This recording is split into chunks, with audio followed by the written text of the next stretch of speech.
La situation sécuritaire demeure la même dans les provinces dont certains territoires sont occupés par les rebelles de l'AFC M23. Ce point a été fait par le vice-premier ministre en charge de l'Intérieur et Sécurité, Jacquemain Chabani, lors du briefing animé par son collègue de la communication immédiate, Patrick Mouyaya. Violation de droits de l'homme, non-respect de cessez-le-feu et absence de la gratuité de l'enseignement de base, voici le tableau sombre peint par Jacquemain Chabani. En ce qui concerne les territoires occupés, que ce soit dans la province du Nord ou du Sud Kivu, la situation sécuritaire est pratiquement la même en termes de violation des droits de l'homme.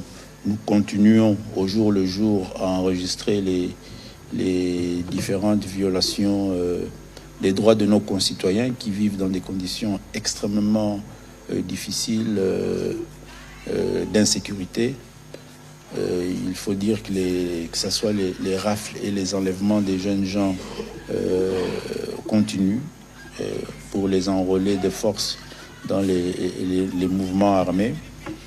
Effectivement, le respect aussi malheureusement du principe de cessez-le-feu reste encore tout un challenge.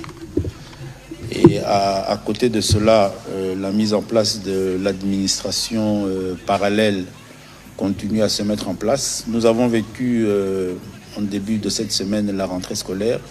C'est l'occasion de signaler que malheureusement nos enfants qui sont sur les territoires occupés ne bénéficient pas de la gratuité de l'enseignement, ce qui aura un impact considérable sur le système éducatif national.